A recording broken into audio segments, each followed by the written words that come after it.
آج کل ہر طرف ترک ڈرامہ سیریل دی ریلیز ارطغرل کے چرچے ہیں۔ دراصل ڈرامہ سیریل دی ریلیز ارطغرل 13ویں صدی کے ایک مسلمان ہیرو ارطغرل غازی کی سچی کہانی پر مبنی کمال کا ترک ڈرامہ ہے۔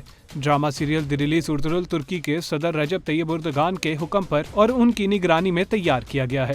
یہ شاندار ڈرامہ مسلمانوں کی شاندار تاریخ اور جدوجہد کی یاد تازہ کرتا ہے، وہ جدوجہد جس کی وجہ سے مسلمانوں نے سلطنت عثمانیہ کے تحت دنیا کے 3 سے زیادہ بر اعظموں پر حکمرانی کی۔ ڈرامہ سیریل دی ریلیز ارطغرل کو دیکھنے کے بعد بہت سے لوگ جاننا چاہیں گے کہ اس کی اصل تاریخ کیا ہے۔ آج کی ویڈیو میں ہم ارطغرل غازی، ان کی اہلیہ حلیمہ سلطان، ان کے دوست نور گل یعنی ترگو تلپ، ان کے والد سلیمان شاہ، والدہ ہائمہ، ان کے بھائی گندودو، صوفی، ابن عربی اور سلطنت عثمانیہ کی اصل تاریخ بتائیں گے، مگر اس سے پہلے ہمارا چینل سبسکرائب کر کے گھنٹی بجا دیں۔ جی تو ناظرین، آئیے تاریخ کے ورقے پلٹتے ہیں اور دی ریلیز ارطغرل کے مرکزی کرداروں اور ان کے ساتھیوں کے بارے میں اہم حقائق جانتے ہیں۔ سب سے پہلے آپ کو ہسٹری بتاتے ہیں ارطغرل غازی کی۔ ارطغرل غازی کی پیدائش 1191 عیسوی میں ہوئی۔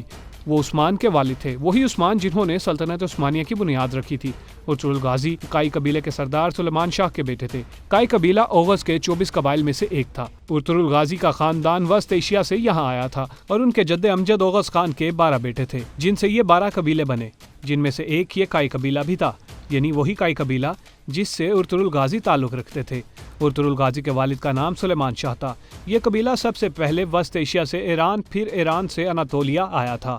ارطغرل غازی کے 3 اور بھائی تھے، سارم، زلجان اور گلدارو۔ آپ کی والدہ کا نام ہائمہ تھا۔ ارطغرل کائی قبیلے کے ایک طاقتور اور بہادر جنگجو تھے۔ ارطغرل انتہائی نڈر اور بے خوف تھے۔ ارطغرل نے سلطنت سلجوق کی شہزادی حلیمہ خاتون سے شادی کی تھی۔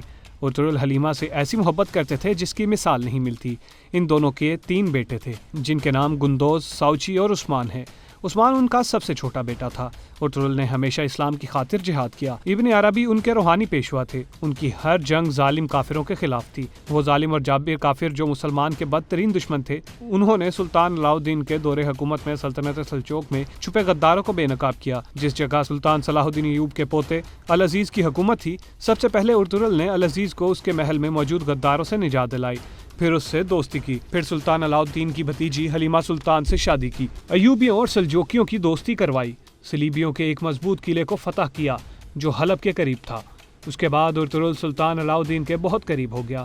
غداروں کے ہاتھوں سلطان صلاح الدین کے مارے جانے کے بعد ارطغرل غازی نے اپنی حکومت قائم کر لی، ایسی حکومت جس نے اس ریاست کی بنیاد رکھی جو وسیع ہو کر سلطنت عثمانیہ بنی، اور یہ سلطنت عثمانیہ 6 صدیوں تک قائم رہی۔ منگولوں کی یلغار قریب ہوئی تو ارطغرل غازی نے منگول کے ایک اہم لیڈر نویان کو شکست دی۔ نویان منگول بادشاہ اوکتائی خان کا رائٹ ہینڈ تھا۔ اوکتائی خان چنگیز خان کا بیٹا تھا اور اس اوکتائی کا بیٹا ہلاکو خان تھا، جس نے بغداد کو اس قدر روندا تھا کہ بغداد کی گلیاں خون سے بھر گئی تھیں، دریائے فرات سرخ ہو گیا تھا۔ اسی نویان کو شکست ارطغرل غازی نے دی تھی۔ اپنی زندگی میں ارطغرل غازی نے اپنے قبیلے کے ہمراہ کئی بار ہجرت کی۔ اس ہجرت کا مقصد پرامن مقام کی تلاش تھی، تاکہ وہ اور ان کا قبیلہ پرامن طریقے سے خوشحالی کے ساتھ زندگی بسر کر سکیں۔ ارطغرل غازی نے 90 برس کی عمر میں وفات پائی۔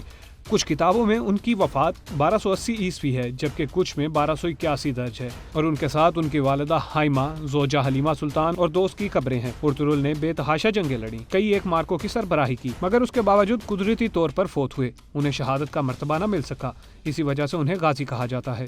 دلچسپ بات یہ ہے کہ ابن عربی نے ارطغرل غازی کی جان 2 بار بچائی۔ آپ کے تیسرے بیٹے عثمان نے 1291 یعنی اپنے والد ارطغرل کی وفات کے 10 سال بعد خلافت بنائی، اور ارطغرل کے انہی بیٹے عثمان کے نام سے ہی خلافت کا نام خلافت عثمانیہ رکھا گیا، لیکن خلافت کی بنیاد ارطغرل غازی رکھ کر گئے تھے۔ اس کے بعد اسی خلافت نے 1291 عیسوی سے لے کے 1924 تک یعنی 600 سال تک ان ترکوں کی تلواروں نے امت مسلمہ کا دفاع کیا۔ اس کے ساتھ مسجد نبوی، گنبد خضرا اور مسجد حرام کی جدید تعمیر اسی دور میں ہوئی۔ سیدنا امیر حمزہ کا روضہ اسی دور میں تعمیر ہوا۔ مکہ مکرمہ تک ایک عظیم الشان نہر اسی دور میں نکالی گئی۔ آقا دو جہاں مولا محمد مصطفیٰ صلی اللہ علیہ وآلہ وسلم کے روضہ پر انور کے گرد سیسا پلائی دیوار اسی دور میں بنائی گئی، اور اسی دور میں مکہ مکرمہ تک ٹرین منصوبے جیسے عظیم کارنامے سر انجام دیے گئے۔ اور اب تذکرہ کرتے ہیں حلیمہ سلطان کا۔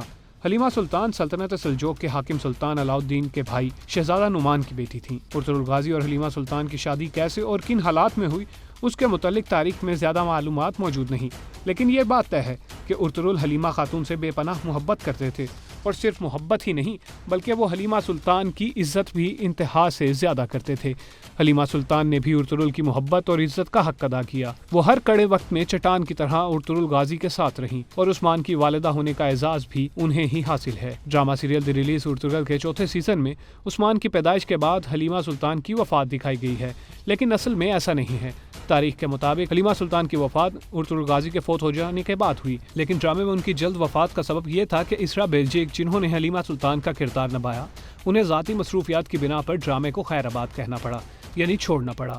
اسی لیے ان کی وفات چوتھے سیزن میں دکھا دی گئی، جو تاریخی طور پر غلط ہے۔ اور اب بات کرتے ہیں سلیمان شاہ کی۔ سلیمان شاہ کائی قبیلے کے سردار تھے۔ انہوں نے خراسان سے سلطنت سلجوق میں ہجرت کی تھی تاکہ یہاں پرامن طریقے سے رہ سکیں۔ سلیمان بھی بہادر اور نرم دل سردار تھے۔ انہوں نے ہمیشہ اللہ کی راہ میں جہاد کیا۔ انہوں نے اپنے بیٹے کو انصاف کرنے کا حکم دیا۔ انہوں نے اپنے بیٹے کو ہمیشہ اللہ تعالیٰ کے احکامات کی بجا آوری کا حکم دیا۔ سلیمان شاہ کا انتقال دریا پار کرتے ہوئے ہوا۔ آگے بڑھتے ہیں اور بات کرتے ہیں ہائمہ کی۔ ہائمہ بیوی تھی سلیمان شاہ کی۔ وہ انتہائی دلیر خاتون تھی، تبھی تو ارطغرل غازی جیسے جانباز بیٹے نے ان کے وطن سے جنم لیا۔ سلیمان اور ہائمہ کے 3 بیٹے تھے، اور اب ذکر ہو جائے ارطغرل غازی کے انتہائی قریبی دوست نور گل یعنی ترگت ایلب کا۔ ترگت ایلب کی خاص بات یہ ہے کہ انہوں نے ارطغرل غازی کے والد سلیمان شاہ کی 3 نسلوں کے ساتھ کام کیا، ان سے وفاداری نبھائی۔ ان میں پہلے نمبر پر ارطغرل غازی، دوسرے پر عثمان غازی اور تیسرے پر عثمان غازی کے بیٹے، جنہوں نے سلطنت عثمانیہ کا باقاعدہ اعلان کیا تھا، شامل ہیں۔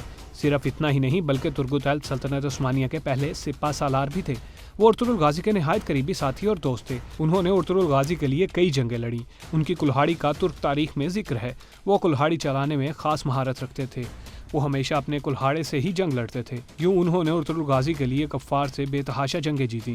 ارطغرل غازی کے وفات کے بعد ترگت ایلب یعنی نور گل نے ان کے بیٹے عثمان، جو سلطنت عثمانیہ کے بانی تھے، کو سپورٹ کیا۔ جب عثمان سلطان بنے تو نور گل ریاست کے گورنر کے عہدے پر فائز ہوئے۔ نور گل 125 سال کی عمر میں ایک جنگ میں شہید ہوئے۔ اور اب آخر میں تذکرہ کرتے ہیں ابن عربی کا۔ ابن عربی ایک مشہور صوفی، شاعر اور اسکالر تھے۔ وہ مرثیہ میں پیدا ہوئے تھے۔ انہوں نے بچپن ہی سے مذہبی تعلیم حاصل کی۔ وہ صوفی بنے اور ساری زندگی تصوف اور روحانیت کی راہ پر چلتے رہے۔ 1204 میں ابن عربی ملک شام میں آ گئے۔ انہوں نے شام، فلسطین، عراق اور اناطولیہ کا سفر کیا۔ اسی دوران ان کی ارطغرل غازی سے ملاقات ہوئی تھی۔ ارطغرل غازی نے ہمیشہ ابن عربی سے روحانی رہنمائی حاصل کی۔